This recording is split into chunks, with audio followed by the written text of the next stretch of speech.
Om Namo Bhagavate Vasudevaya. Om Namo Bhagavate Vasudevaya.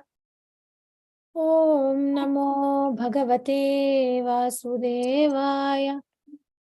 Om Jnanatimirandasya Jnananjana Shalakaya Chakshurunmilitam Jena Tasmai Shri Gurave Namaha Mukha Karoti Vachalam Pangoram Gayate Girim Yat Kripatam Ham Vande Shri Guru Dinataranam Paramananda Madhavam Shri Chaitanya Ishwaram Namam Vishnu Padaya Krishna Prashtaya Bhutale Srimate Jayapataka Swamiti Namni Namacharya Padaya Nitai Kripa Pradayani Gaurakata Damadaya Nagra Gramatarani Namam Vishnu Padaya Krishna Prashtaya Bhutale Srimate Bhaktivedanta Swamiti Namine Namaste Saraswati Devi Gauravani Pracharini Nirvishesha Shunyavadi Paschatya Deshatarani Jai Shri Krishna Chaitanya Prabhu Nityananda Shri Advaita Gadadhara Shri Vasadi Gaura Bhakta Vrinda Hare Krishna Krishna Krishna Hare Hare Hare Rama Rama Rama Hare Hare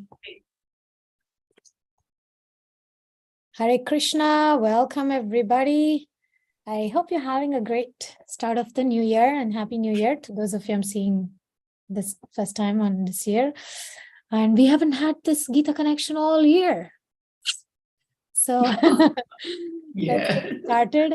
And I want to start with what was triggering Arjuna. So basically, I mean, you know that verse where Arjuna tells Krishna, please, can you bring the chariot near the enemy's side? I want to just take a look. And then Krishna's like, okay, here we go. So that's us visiting our past, visiting our triggers, looking at our life and saying, oh my God, that person said that, and that person made me feel this way. And so when we are in the beginning of the year or beginning of a relationship, beginning of a decision, beginning of the day, just like Arjuna at the beginning of the war was reconsidering. And, Arjuna purposefully asked Krishna to take him there because who would do that? Like only a person who wants to become weak would do that. In other words, why would we want to visit negative stuff from our past? Only if we choose to suffer, we want to visit. Otherwise, we want to look ahead, right? We want to go, get it done, move on. But there is a sort of a tamaguna pleasure in looking behind, looking back, and trying to lament and ruminate over what happened. Why did she say it this way? Why did he say it that way? And also right now, Mercury is retrograde, and I'm just thinking all that stuff is coming up for so many people. All that the past will revisit us. People from past may visit us. Thoughts from past will come back. We would have to look back at it, recover, reprioritize, rethink how we dealt with certain situations. So Arjuna's example is such that Krishna was right with him. And, imagine you had Krishna right next to you, right? Why would you ask Krishna, can you go back, take me to my past relationship, which caused me so much pain? And, I developed a sense of inferiority complex and all those traumas. I really want to go and take a look at it again. We would not do that if Krishna was with us. But Arjuna is certainly doing that. He's saying, can you take me in amidst our enemies' armies, because I just want to take a look, So he's going to check the triggers. He's going to reawaken those triggers.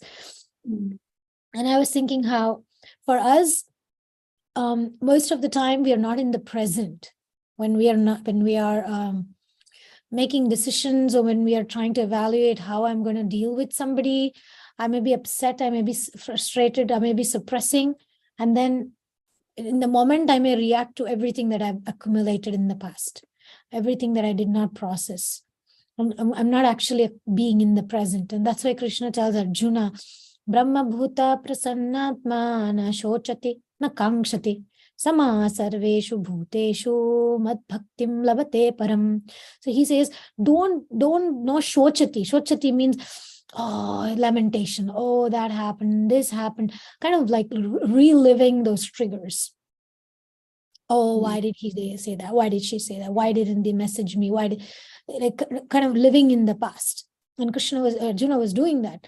And then Krishna also says, na kangshati, also not to hanker, not to feel like, oh, I want this, I want that. Oh, this will happen, that will happen if I do that. And what does it mean for us to be prasanna, brahma bhuta prasannatma, means be in the now. That's the secret. Krishna is telling Arjuna, be in the now. Don't think of the past. Don't think of the future. Be in the now. That's so difficult for us. It's so difficult. It's so easy to say, somebody we are irritated comes in front of us. And we, it's all that accumulated anger and unprocessed desires, unfulfilled needs, everything just kind of explodes. And then especially during Mercury retrograde, be careful, girls. So it's going to be all the way until 18th January. So be very, very careful to not say things that you'll regret. I already did it. I'm already like, ouch. I'm already in that situation where Mercury trigger got me. So how many days? That is another 2 weeks. Yeah. That's long. Yeah, so many things can happen. Old messages, so many misunderstandings, things like that. Sorry, what verse is that? Sorry. Yeah. Yeah, 1 second. Gosh, I can't. Brahma Bhuta Prasannatma Bhagavad Gita.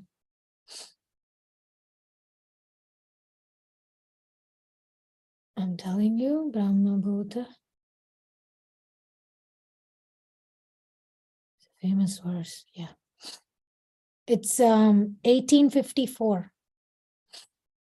It's at the end. So he's kind of telling Arjuna, don't worry how you're going to do this, how you're going to do that. It's just, of course, the translation goes like this. We can read it if you like. There are many meanings in Sanskrit. You take a word, you can talk about it for 3 days. One who is thus transcendently situated at once realizes the supreme Brahman. He never laments, nor desires to have anything. He is equally disposed to every living entity. In that state, he attains pure devotional service unto me. And it's a very relevant verse for us in every situation, to try to be in the present moment, because the present is all we've got. Actually, we don't have the power over past. We cannot change it. We don't have the power to the future either. We don't know. Sometimes we worry about things, about the relationship. Does this person really love me? But that person said that, but they're behaving in this way. They didn't give me a gift, which is better than what I expected. But I'm losing in the moment that, okay, the person is giving a gift. The fact that, okay, it may not be as you want, but who says it should be as you want? So Arjuna is the same thing, right? Arjuna is like, I want to do my duty, but why should I kill my guru? Why should I kill my teacher, my grandfather? And Krishna is like, why not? Nobody's asking us to kill. Sometimes it's like just killing my false expectation. Oof. It's like nobody's asking us to do such a gruesome task like Arjuna was asked. But sometimes for us, it's like, yeah, will this person love me tomorrow? Maybe this person's attention will go away on another somebody else, but it's not in my control. And it's very difficult to deal with it in that current moment when we are not being given attention, when we're not being given validation, when our messages are not responded immediately, and we're like, oh, the person was online like 10 minutes ago and I messaged 1 hour ago. Why this person didn't message me? Oh boy, I'm telling you. But we don't know what happens when you're on the other side of the situation. Like recently, I was on the other side. Somebody sent me a very beautiful message, but I was in a chaotic situation. Internet was not there. Battery was not there. I didn't even look at that message, actually. I didn't even read that message. And then it, of course, showed a double tick to the person. And that person thought I've read it. And I only read the part that I can't come to the meeting. And I only responded, okay. And then the battery went off. of course that person is going to feel the way I felt when somebody else didn't respond to me, right? So both situations happen sometimes. And so the point is, in those frustrating, disappointing situations are when the triggers come up. So for me, when I message and I don't get immediate response, the immediate trigger comes up, like I'm unlovable, I'm unworthy, no, the person is not giving me attention, so it means I'm not important to that person. It has nothing to do with that person. It has nothing to do with the message. But I become triggerable because of what I'm holding on to since many, many years. So these triggers are actually opportunities. People in our lives who mistreat us, don't respect us, don't give us what we need. All these situations are triggers for us to work on what we are unable to embrace about ourselves. Say, for example, if somebody feels I'm not beautiful, and it was instilled in them as a child, and growing up, any situation, like say your husband or somebody looks at some other woman on the street, immediately that gets triggered, I'm not beautiful. But actually the guy looking at the girl or the girl has nothing to do with your trigger. You see what I mean? So on a deeper sattva guna level, it's Krishna telling us that this is your beauty is something you're not accepting, you're not embracing. And therefore it's triggerable at the moment because of A, B, and C, which is not so important. And similarly, me not receiving the message when I'm expecting and I keep looking at it every second, it's my trigger, my inability to accept my sense of worth and value. If I attach my sense of worth and value to the message, and I feel worthy when I receive a message, or I feel worthy when the person confides in me and I say, you see, this person comes to me in difficulty. This means I am worthy. No, you're not worthy because that person comes to you in difficulty. You're born for much more than that person coming to you in difficulty. I don't know if this particular instance is making any sense to you all, but yes, Khushbu. I just want to ask, because sometimes I get confused. Because as you said, that when we feel that someone mistreats us, or when we feel, no, I'm not beautiful like this because of conditioning, on Krishna consciousness, we just said that we should devote ourselves to Lord service, just think about Lord. And while we are thinking about us, why the triggers we need to treat? Our job is just to serve Krishna, and that's it. Yeah. So the way to treat the triggers is to think of Krishna.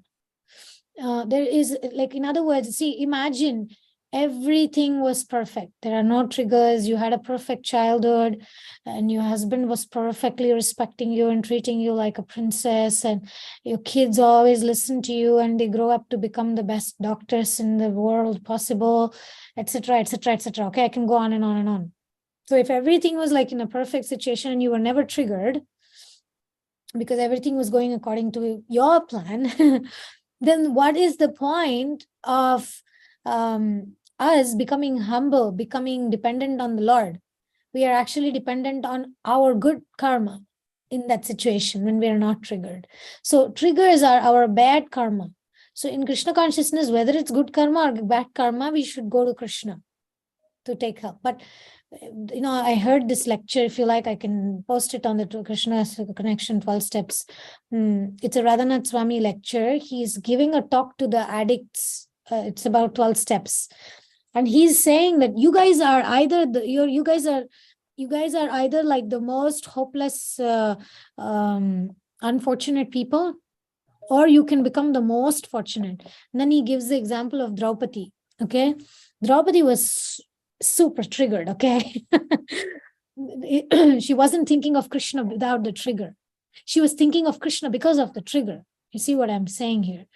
It's not that a devotee is not somebody who doesn't bleed when he's cut. Is not a devotee doesn't mean when you slap him, he doesn't feel the pain. Okay, we are humans. We will bleed when we are cut. We will cry when we are hurt. we will feel triggers because of certain dysfunctionalities. Okay. So because of the trigger, the way Draupadi took shelter of Krishna is what made the whole situation glorious. And Krishna actually supplied to her unlimited sari. So the triggers are not bad. That's the point of today's talk. The fact that Arjuna was triggered, that he said, can you take me? I want to see Bhishma. I want to see Drona. I want to see Duryodhana. I want to see Dushasana. Arjuna knew, oh, it's coming now. The whole psychological trail is coming. Trailer is, what do you call it? Yeah, trial is coming. Radha Govinda, Yes. it's deep insecurity, isn't it? It's whatever you're really insecure just triggers you. No? Yeah, I mean, there are you different... lost control. You lost control when that's happening. I mean, Arjuna was triggered due to so many behaviors of these people. He was triggered that, can you imagine? Okay, just put yourself in Arjuna's shoes for a moment. You're standing there in the battlefield with your bow and arrow, and with Krishna as the chariot driver. You know how powerful you are. And then there stands Bhishma, who's your very dear grandfather. You played in his lap. He fed you, he taught you how to do things, you jumped on his shoulder, and you've been so dear to him. And then you also are triggered looking at him in the Kurukshetra, in the assembly where Draupadi was trying to be disrobed. That same Bhishma did nothing. Okay. And that is a cause for Arjuna and the Pandavas to build trauma, to build that sort of complex or whatever you call it. Then and Bhishma not standing up. And yet the Pandavas, yes, they tolerated, yes, they went to the forest, they did everything they were supposed to do. But my point is, we will always carry some baggage. And we will always be influenced by some or another dysfunctional thinking, negative thinking. But it's not bad. That's what I'm trying to say. As long as that can lead us to take shelter of Krishna, it's not bad. In fact, difficult circumstances, difficult people, they are the ones who really help us to realize the self. If we do it the right way, you can do it blaming them. But if we do it the right way of seeing, wait a minute, that person is really insulting my intelligence. So there must be something I have not made peace about my own intelligence. Oof, it's really hard to do it, but that's the way. That's the way to do it. Okay. Anything else? See, I'm not able to see the questions or the comments because whenever I'm sharing, I can't see. Yeah. Everybody's problem, Trisandhya, everybody's problem is we find it difficult to be in the present because we are always worried about the future or we are triggered by the past. Even for Arjuna, it was hard to be in the present. He was thinking of the past, which is mixture. See, Arjuna was becoming weak. One thing was if he only thought of how loving Bhishma was, he would not want to fight. He would just tell Krishna, he did say, I don't want to fight, but he became very weak because he knew that it was his duty to fight. Same thing with us sometimes. We know we're supposed to do something, but we feel weak. We feel triggered by different experiences, different relationships which treated us in certain ways. So, me and Sachi were discussing how those emotions, when they come up, immediately if we process them, they don't become feelings, which means, deep feelings are like more deeper. And then it's harder to when it becomes part of us, it becomes ingrained in us, then every time we come into a slightly triggering situation, our whole sense of being gets affected. But emotions are something that, emotion of jealousy, immediately release it. For those of you who are there, I'm supposed to still send that link. That day we did an amazing exercise of releasing those negative emotions. It was really wonderful. Some of you had like a cathartic process, and some of you were really, Khushbu was here actually that day. I need to find that recording because some people were not here and they asked me to send it. So Radha Govinda, exalted devotees, the main thing between them and us is that they kind of live in the here and now, isn't it? They sort of have processed things and they can be much more in the now. Yeah, and the way they did it is by Krishna consciousness. What does it mean to be in the present? To know that Krishna is with me. Krishna is with me here, now.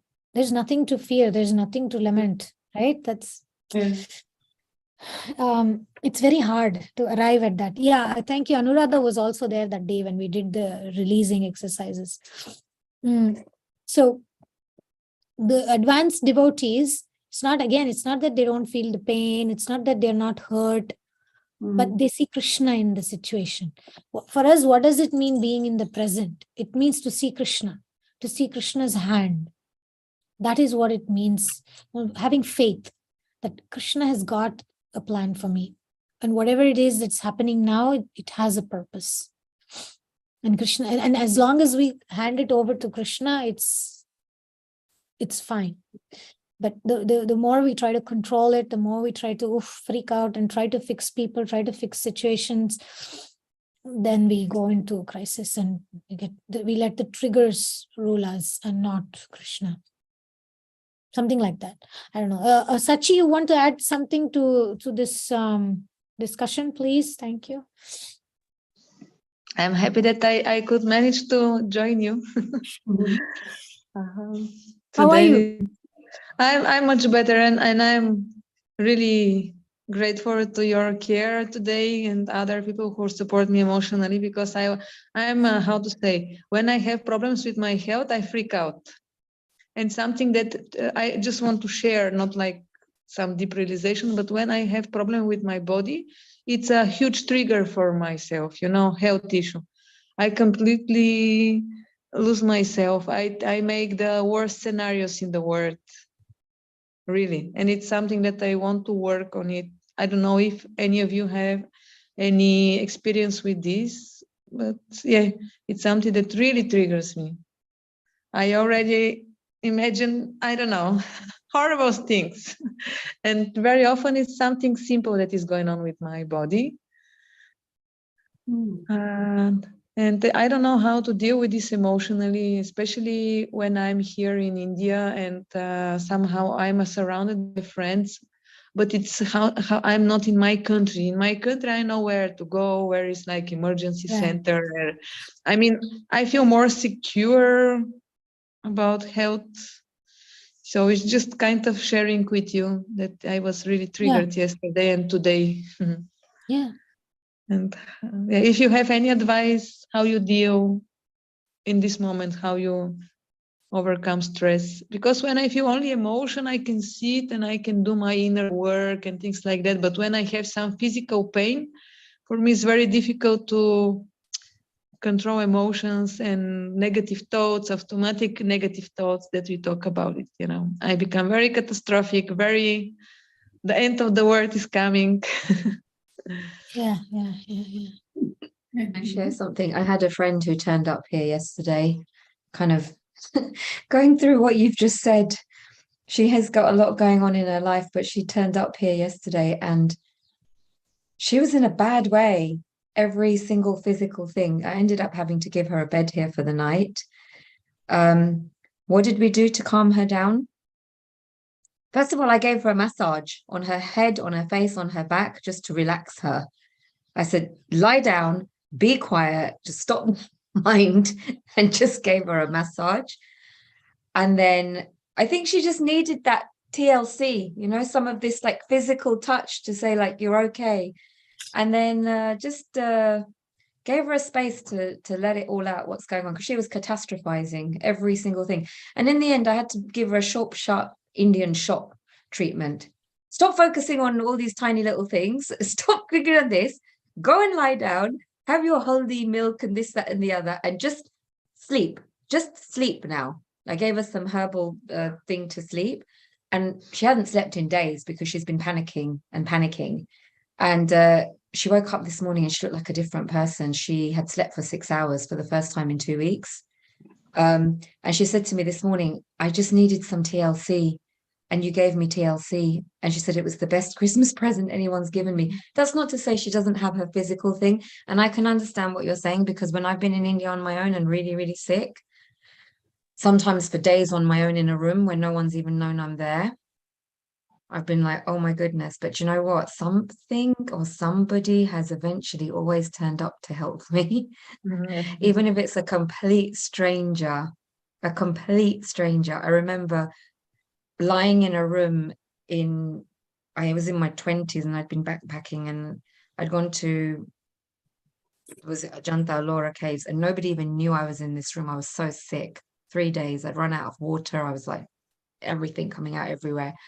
And eventually somebody who worked in this hostel in Upton, this old man, and when he found me, he literally bought me a train ticket, took me all the way to the station, put me in a carriage with the women's carriage and told them all to look after me, gave me a little bit of food. And I'm not sitting there saying that's the route, but I'm saying something always turns up. And that's what I was trying to say to this friend yesterday. She was like, I'm going to be on my own, and what if I'm sick and no one's going to be here? But I'm here right now.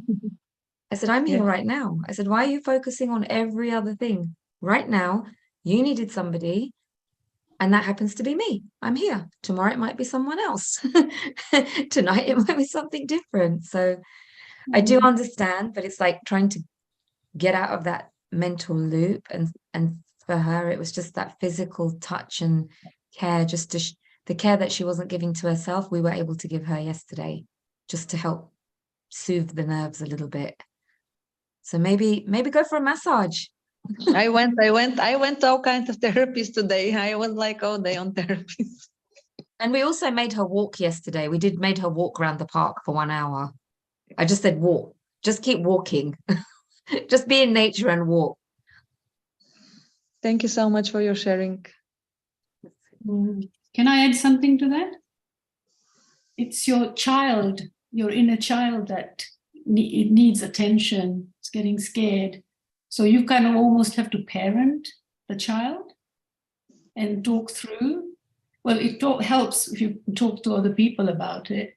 But if you don't find, you just have to comfort the child and be with her. Yeah, thank you. Actually, if I can share a few more things. Yesterday, I was freaking out half day about my accommodations here, and I felt like hopeless because everybody I called was like, no more places, no more flights, no more. And I was like, what I gonna do? I have to sleep under the bridge. And I started to freaking out about my security. It was like, I was not expressing this like external, but I start to freak out. And I really make this connection now when you say this, that this accumulation of stress just block my body, and I had this pain, physical pain after, in the evening. And yeah, thank you so much. I have to work with this child that won't be homeless. You're overloading her. Did you find accommodation yet? Did you find accommodation now? No, but today some friends started to help me, so I'm like feel more like calm that okay, somebody else is taking care. So it's kind of psychological thing, that you're not alone and you're taken care. As Radha Govinda says, you're lovable. Yeah, You are. we are such a gentle souls here. I mean, we are very lovable. Also, I think, if you prepare yourself, like with me, it's my eye problem, and I can have trouble with my retina anytime.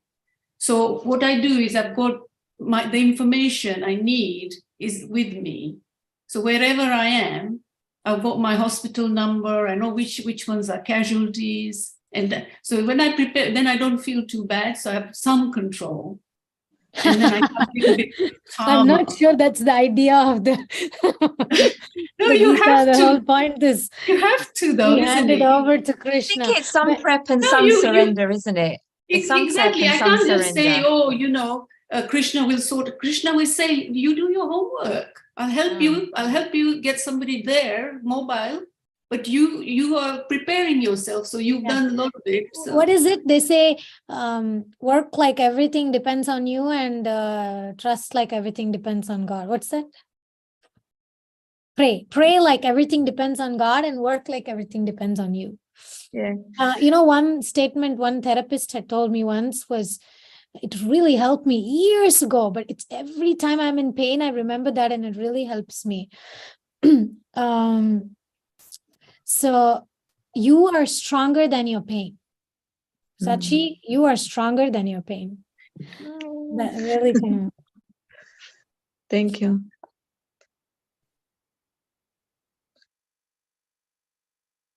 Just wanted to share another quick anecdote from India with you. I was in a real fix like you one time. I didn't know where I was going to stay or what I was going to do. I'd gone to Khajuraho and the flight was delayed and delayed and delayed. This was like in the 90s. And I had booked a real dive of a room in Paharganj in Delhi. And it was really late at night. And I was like, oh my God, I'm going to have to sleep at the airport on the floor now. I don't really want to try and get to Paharganj at 1 in the morning. And I was sitting on the flight and I thought, Sajat, just trust because something's going to come right now. There's a solution that's going to come. And the woman who was sitting next to me, she started talking to me. She said, where are you from? Where are you going? I told her, sure.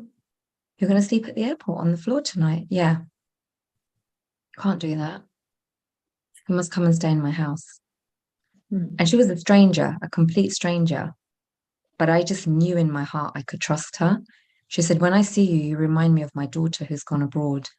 I don't have much. I can give you a sofa and a paratha in the morning and set you on your way. And I just knew that I could trust this woman. So this is an extreme case. But what I'm saying is when I was like 6 hours delayed, I'm going to sleep on the floor now because I'd slept on a railway floor one time when I couldn't get a place, right? I just thought, be still. A solution is coming right now. And the solution was this complete stranger who was sitting next to me. And she took me back to her house in Delhi. She gave me the sofa for the night. She made me my hot paratha in the morning. And then I set on my way. So there's always a solution. There's always a solution. That's Krishna for you, isn't it? When something like that happens to me now, I know it's Krishna. Yes. Deep down, I know. Whenever I used to go to hospitals and I had to wait so long, now I get seen within an hour or so, and I can't believe the difference. And then I have to say to myself, that was Krishna, definitely. That was nothing, nothing about me there. It was Krishna. So when somebody really offers like that, you know that it's Krishna. And yesterday, when I needed some outreach, I spoke to Kushbu, and she gave me such great advice about if you're kind of like holding on and trying to keep that control, you're not allowing any space, are you, then for divinity to come in and do what it wants because you're like, or it's kind of like, I'm kind of having faith, but only having faith with one hand, and the other hand still needs to be firmly in control. And that really helped a lot yesterday as well. It's like what you were saying earlier, you do your work up to a point. My husband made a really good analogy yesterday because I was saying to him, how do you know the balance for where you put in the work and then the bit to let go? And he said, look, it's like baseball. He said, you prepare yourself. He said, someone's batted something out. He said, you position yourself. But he goes, but then you just have to wait patiently while that ball is kind of traveling. That's the bit where you let go. You've done as much as you can. You've positioned yourself where you think you need to be. And then you just let the ball travel. And when it's coming towards you, you might have to adjust slightly. Or it might not be that's the point you're meant to be catching it. I'm not explaining it very well the way that he gave me the analogy, but it made really good sense to me because I was always confused about how much, where's the point you work up to and where's the point that you let go at, but that kind of helped yesterday as well. I mean, that's very much what Arjuna is asking, isn't he? Where the whole thing is about where do I let go and where, basically patiently listen to Krishna. That's what he needed to do.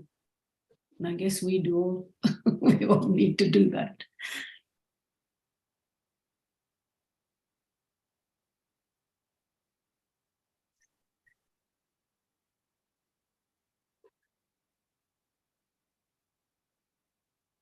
How come so many cameras are off?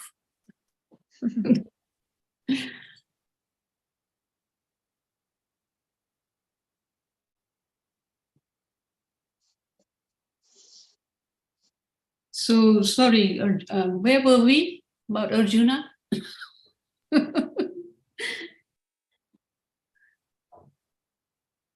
So when we're triggered, the first thing we should do is pray to Krishna. Krishna, your will and not mine be done. Hmm.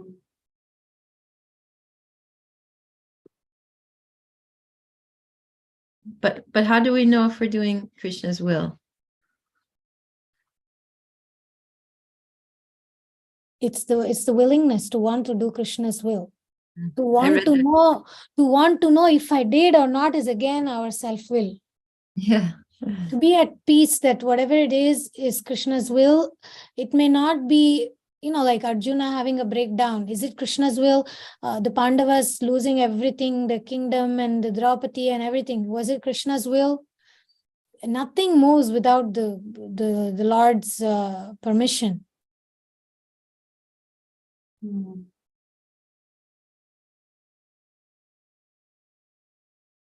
I think this is where prayer comes in, isn't it? You have to keep praying. What is my will and what isn't my will? What is your will, Lord? Because I've struggled decades with what you just said, Mataji.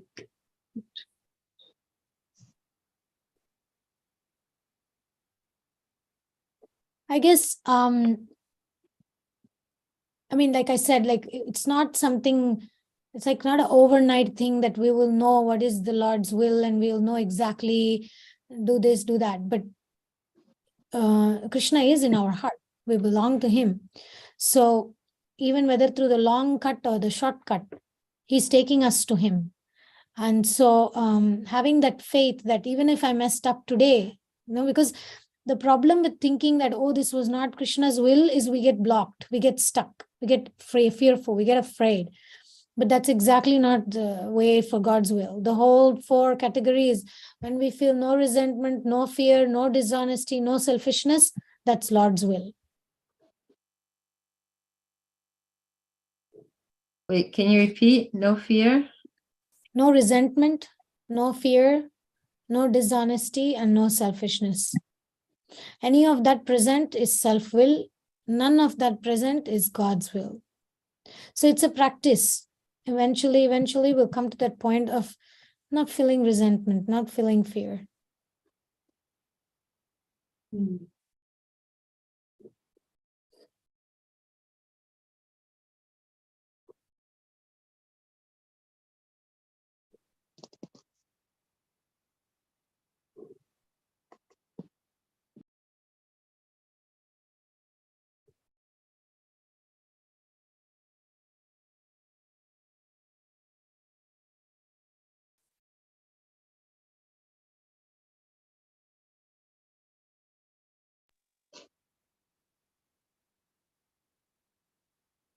Yeah.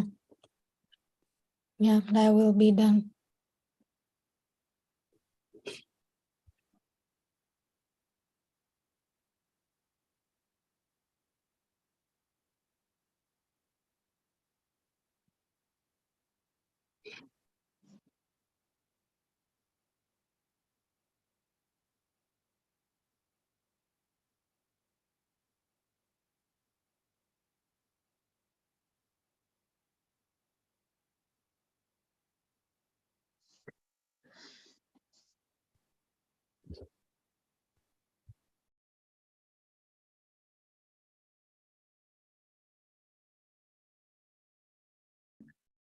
So can I ask, what do you suggest as like a trick for the mind to stay in the moment whenever, because I have the very bad habit. I've lived most of my life either, obsessing about the past or worrying about the future, most of my life. and I've been working on this for years and years, and I'm getting a little better.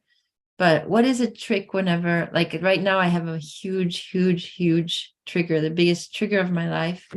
And I'm trying to like really be conscious of the fact that, you know, besides the fact that I have no control over what's happening in another person's life, but what has happened is in the past, and just, you know, it's gone, it's done. But at the same time, you know, it still influences my present. If I mean, I can't ignore it, it's there. But how do we, you know, see it from like a higher consciousness? How do we remember to just live in the present and not obsess about what's going on and what is influencing our life right now as a huge trigger that, you know, is ongoing? Actually, Arjuna asks something similar to Krishna. And then Krishna says, Abhyasena. What's that verse? Do you remember, Vilas Manjari? So he says that, what's that verse? Abhyasena to compare vairagyan and vairagyam. Right. So Abhyasa and By Vairagya, practice these are and two. detachment. Yeah, Okay. like it's a practice. It's not the overnight thing. It's like an examination, right? If we want to say that trigger is like an examination, there needs to be the preparation. So we practice. That's why we don't feel bad when triggers come. And then what's the other one? Vairagya means detachment, that humility, that who says I deserve something better? Who, you know, like that sense of humility that who says I should get what I want? Who says that, you know?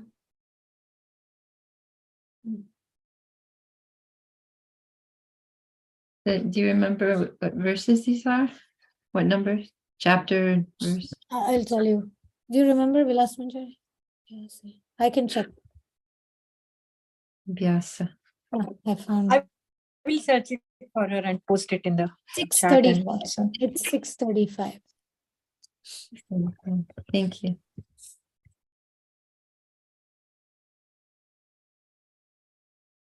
You tried an exercise where you write down like all the things that this current situation you're talking about is triggering in you, and all of the self-talk that's then going on, and putting it all down on paper, and then trying to find the opposite thoughts and the opposite words for that. I mean, I don't know what your situation is, but it's an exercise that I've done a couple of times. I even do it with the kids I work with who need a bit of coaching for their confidence and whatever's going on in their life. And it's been quite powerful because I kind of get an image for the negative version, and I stick it down on a paper. Either I draw it or I find something, and then literally just do like a verbal brain spill, a bit like what you did with us on Saturday on the meditation, you know, the New Year's meditation you did with us, where you were getting us to write down, you know, I feel fear and I feel hate and I feel whatever I feel. But all these things, like literally spilling it all out, and all of the self-talk that goes on around it, like literally listing every single thing out.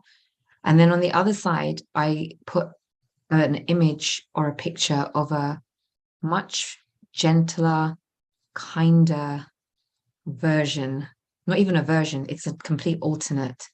And all of the kind things that version would say to all of this negativity that's coming out. And what are you being when you're saying all of that?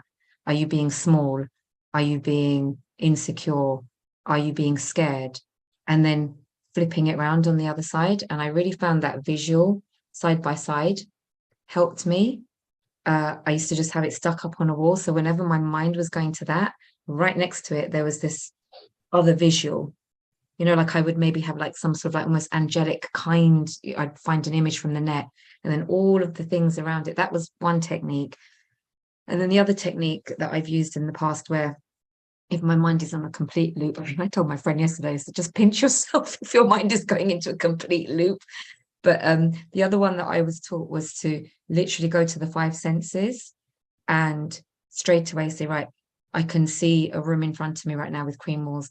I can smell the sweet smell of a candle in my room. I'm touching this hard wooden table right now. I can hear the wind outside. So straight away, it just stops that loop, and you're just focused on the 5 senses there and then. And you just keep doing that until you find you've calmed the mind down a little bit, so that you're in a place to switch the flip a little bit, because it's really hard to switch the flip otherwise when you're in that loop. And then I also use the technique that Stella Sachi shared on here the other day, the 3 steps. Do you want to share those again, actually? Because that was really useful. Which one? You know, when she said you first name the emotion, then the second step Yeah. is why you're feeling that, and then the third part was the mothering and the Actually, talk. it's a long process. It's not. I mean, I am simplifying, just writing 3 lines, but actually, I do this work for more than a year with my therapist, and every time he's repeating me again, and again, because it's not that easy to change No. your negative dialogue to have positive dialogue. Yeah. And you know, the other thing, one of the life coaches I worked with, I did a thing for a year where all these experiences we've had and what it's made us become, he said, as a result of these, what superpowers have we actually gained? Because we always see it all as a really, really negative, right? So for example, say I was always on like high alert for critical things coming in, right? And then we looked at, okay, well, what skills has that helped me to develop actually, which have actually contributed in a positive way? So I was like, well, I'm quite good at scanning a room. I'm quite good at reading people.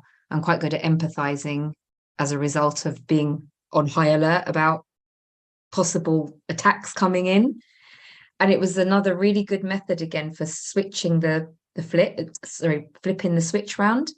So with all these negative experiences that have happened to you are currently happening, and it's triggering all those old memories and old ways of reacting. But he was like, what can we pull out of that that's actually been a real positive and has developed all these skills that nobody else has? You know, you're completely unique in those skills, and those skills have actually contributed to your life and can continue to contribute in a positive way. And I found that really, really helpful. And I also did something called psychodrama, where whoever your perpetrators or whoever it is you feel has wronged you or whatever you're feeling, I mean, this was done in a guided group, but I found it really powerful again, where you have that person in front of you and you're saying all you need to say to them and they're listening, and then they switch places and they become you, repeating back what you've said, and you are now the target of whoever it is that you've got an issue against. But then you start putting yourself in their shoes and you start coming up with answers. Just they come spontaneously as to why they did what they did or they behaved the way that they did. And honestly, again, it took time, but it was so, so powerful, because you just develop this sense of empathy and you see that person in a completely different way. And especially when this other person is now facing you and saying back to you the things that you've just shared. So say, for example, like I did it with one of my head teachers has been so horrible. So I pretended to be her afterwards giving responses, and all of these answers were coming up really spontaneously that I'd never thought of from her point of view, but they just came from somewhere deep within. And eventually I was able to find forgiveness inside, because I was stuck otherwise in this loop. So these are not techniques that are going to work overnight, but they definitely have worked, and they haven't taken as long as I thought it would. They have been relatively quick. Thank you. Those are all very helpful. Thank you. So, No problem. So the psychodrama I could even do by myself, right? That sounds really powerful. It was really powerful. I mean, I did it in a little guided group, and what was really ironic about doing it in the group was there were so many people in the room. Whoever the woman would choose, she would just spontaneously choose, and whoever she chose, it literally related to about 50% of the people's problems in the room. There are psychodrama groups all around the world, so it might be worth, I don't know which country you're living in, but it might be worth checking it out. Thank you. And I can, if I find my image of my poster that I made with my dark side, my light side, I don't mind sharing that. But literally, you can just sit there and draw it, whatever comes to mind, and just spew out everything that's going on, what you're saying to yourself about this. And then underneath, what are you being? What are you being each time? And then the positive, and then what are you being? So right now, if I say this, I'm being confident. I say this, I'm being happy. If I say this, I'm being hopeful. Say this, I'm being assertive. If I say this, I'm being full of joy rather than the other side. And again, just that visual, just, you know, you need that reminder sometimes, don't you? It's okay.